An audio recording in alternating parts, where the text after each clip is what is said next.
Hello, Facebook. I apologize. I have a cold today, so the show must go on, and lipstick does wonders. So you're just gonna have to listen to me with this froggy voice. So, um, welcome to Collaborate to Win. We are a buying group for interior designers.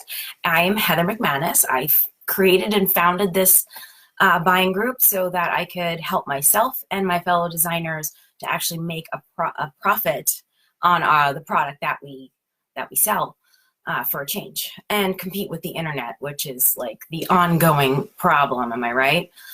So today I wanted to talk to you about how things are constructed and made so that you get an idea of why something might cost more money than something else. And I have a new project that I'm working on that I think everyone's going to be really interested to get their hands on. It's going to be a chart of like hierarchy in the furniture companies. I'll put in some accessory companies and lighting companies in there too. So like top of the food chain, the very best, most expensive, best quality, all of that on down, because there's so many in the middle, and this one might just be a teeny bit better than this one. So today I'm going to tell you a little bit about why one is better than another. And I can't cover everything, but I'm going to do my best to give you as much information as I can. So thank you for joining me. So I have worked for workrooms, so I know how things were made because I got to see it from the inside. And when you look at a sofa, all you can see is that outside fabric. And you can tell, actually, if you have a trained eye, you can tell a lot just by looking at something. But it takes a really long time to develop the eye to see when, fabric is acting a little funny. Because it takes a craftsperson to make a quality product. You can't just hire anybody and teach them, in a half hour how to sew something. It's just you have to have qualified people making things, and that's a tradesperson that is really honed in on their craft. So so I did get to see how things were made at the workroom, and then I went to I worked for Ethan Allen for a couple of years, and they do a great job training you on how things are made and how to sell. So that was a fun experience. Those hours were crap though. So then I went to another furniture store that was family run, well known actually in New Jersey. And when I go to High Point, I get asked, how are they doing? Because it's, they were in business for over 80 years and third generation. So, so I started my own business about 7 years ago. So all of that knowledge has been just so beneficial to me when I talk to a client, because I have that knowledge that they don't have, because how are you going to do that without the experience and education and stuff? So, I find selling product easy because I know how things were made. So I can explain to the client, well, this is a better quality because X, Y, Z, and this is why you're going to pay this. Because that saying, you get what you pay for, it is not just a saying. And that applies to absolutely everything in your life, from your dishwasher to your car, to furniture, just absolutely everything. And things are not made the same as they used to be. It seems like companies cut corners more and more frequently, and it's really sad. But that's how it is. So, like your grandmother's furniture was made really, really well, and it wasn't considered like top of the line, high end. It was just everything was made to last. And now, unfortunately, we have this like mentality of just throw it away. Like, this cell phone is now 3 years old and I can't get it to update. So this amount of lead is going to wind up in a landfill, and that's insane. But that's the world that we live in now. So I figured I'd start by telling you some about upholstery. And I had the ability to go and see some manufacturers, actually take the tour. So I went probably, I think this is like 10 years ago, to Hickory Chair. And I graduated from their Hickory Chair University.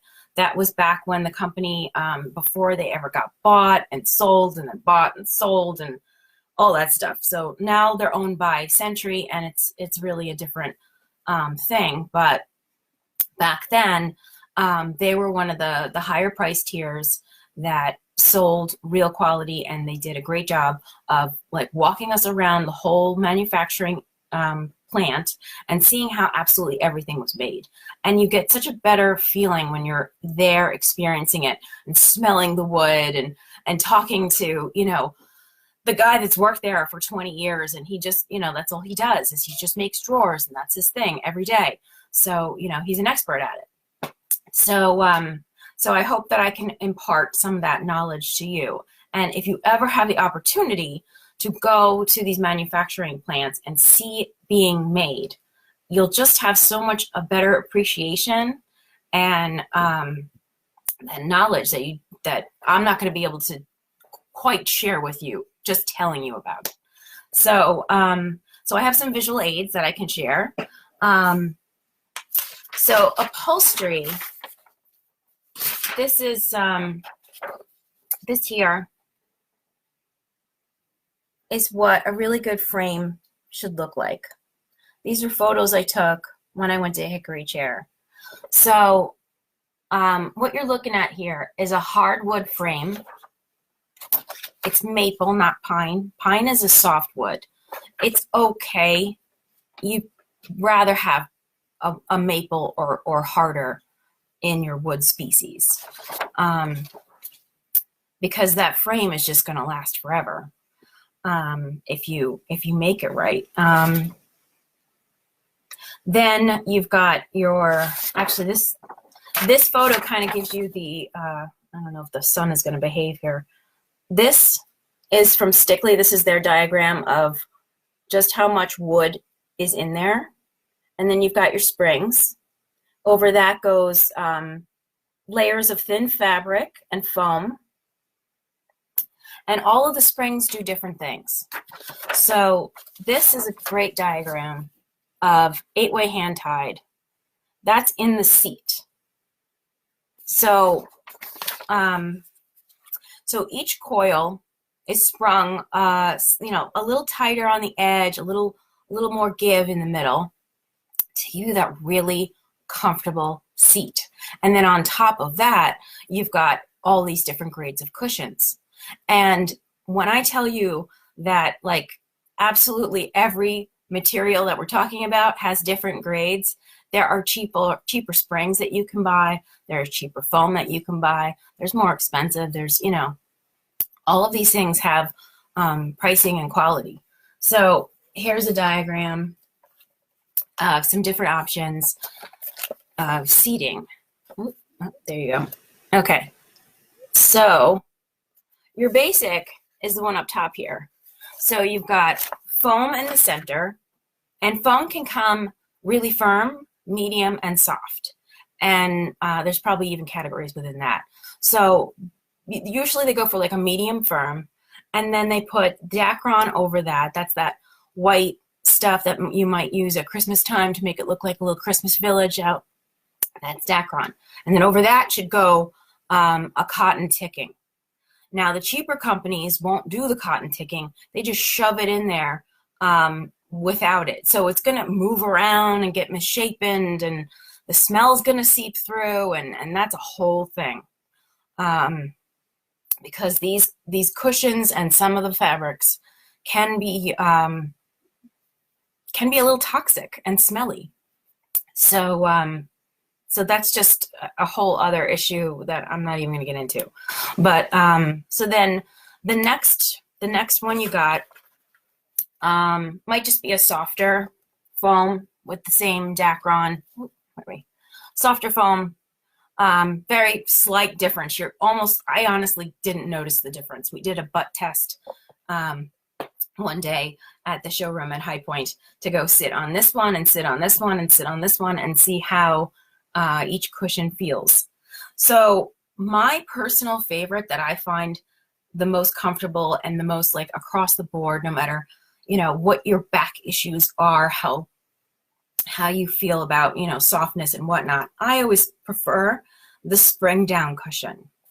So this has a little bit of spring, then foam, and then down. So you've got kind of the best of both worlds. And what the spring does is it makes the cushion last a little longer. And when you get up, you don't see your butt mark in there. It kind of keeps that crown shape. So I really do like the spring down cushion across all the manufacturers. Sorry.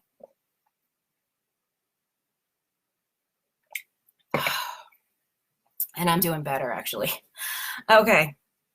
Your next higher up, a more expensive cushion is going to have a softer foam. Maybe it's a medium density foam and a whole bunch of down. And this down works well when you're fluffing it. You need to work at this. You need to like fluff those cushions every day. So if you're not interested in working that hard to make your sofa, one, look good and sit well, don't go for down. And then the final plush package has just even more down. It's just even more fluffy and whatever. And the more down you put, the more fluff you got to do. So so that's your seat cushion that goes on top of that. And then you've got Sinuous Coils. So that's these this here, zigzaggy coil. So it just does this. Now, some companies, instead of doing all this 8-way hand tied in the bottom, they'll do sinuous coil on the decking, I think they call it. It's the bottom part where you're going to sit. Now, what that does, it's not necessarily bad or worse or anything like that. It might be good. I know Flex Steel uses that, and some of the like really contemporary frames use that, because then this big board down here, this right here, this doesn't need to be that thick because it doesn't have this big coil that's going to take up space. So when you have a really clean, sleek, low profile, they're going to use a sinuous coil because it doesn't take up all that space. So you can design it a little better. And you know, I don't have a problem with them. I think they're pretty good. But again, if you're buying from a cheaper company, they might use cheaper metal for that same coil system. They might not strap it down as hard, so that it could kind of come apart and wind up being very uncomfortable within a couple of years if they don't make it properly. So that's the main basics of how different upholstery can be made. And now, sorry. Okay, so the hardwood frame does a lot, and you got to make sure that they're doing every step properly, and you have no way of knowing that other than like reading the company's history. Do they care? Does it sound like they care in their marketing and stuff? Because the humidity of you have to have kiln dried wood to actually have it keep its shape and form and not dry out or be funny. So this gets into where it's made. If it's made in the US, it's going to pretty much across the board, wherever you are shipping it, have that same sort of humidity in when it's being processed. If we're buying something from a tropical, like Vietnam has tropical weather, so there's a lot more humidity. So when it comes to, say, New Jersey, where I am, and I've got the heat on in the wintertime, the humidity in my house is very different from what it was in the factory. So that wood breathes, and it's going to have some movement. So you got to try to keep things away from the heaters as much as possible. A well done manufacturer over there keeps that in mind, and they're keeping their warehouses at the right humidity at all times.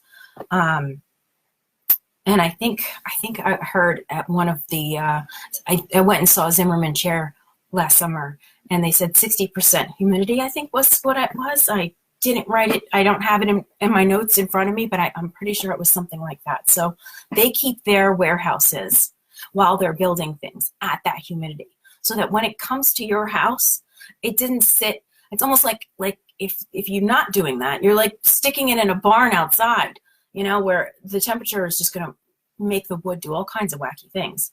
So so there's just so many things that you cannot see when you look at furniture to see how it was made. But these things should be mentioned in their literature, or you can ask your sales reps, about how they're sourcing their wood. Is it kiln dried? Are they keeping their warehouse at a certain humidity for the process of making it? Okay, so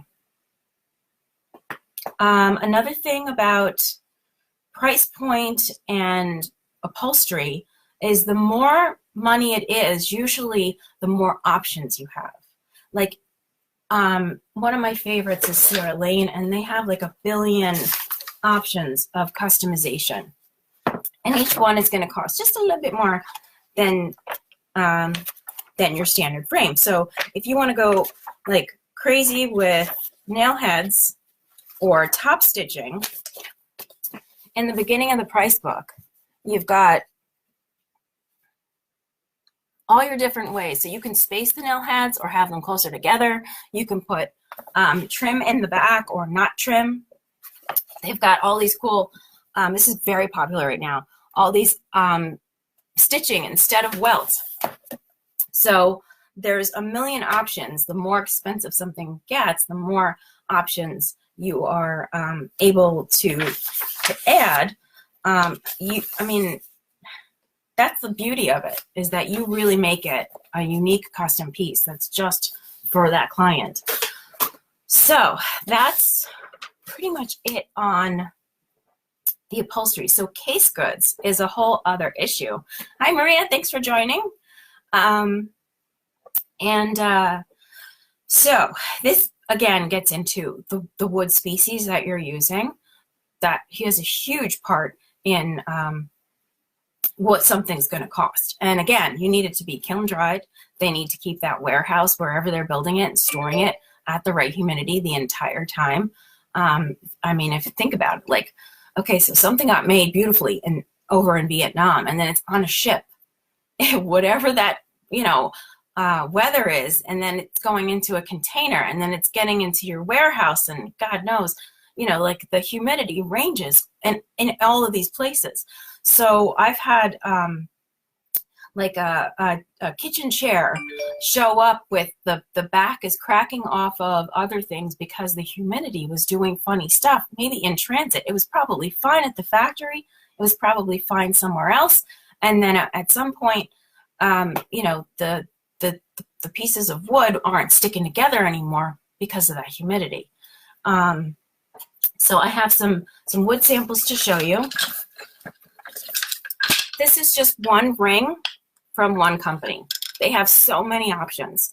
So what I like about this company is that they're really spelling it out for you. So this is, I don't know if you can see, Renaissance on maple.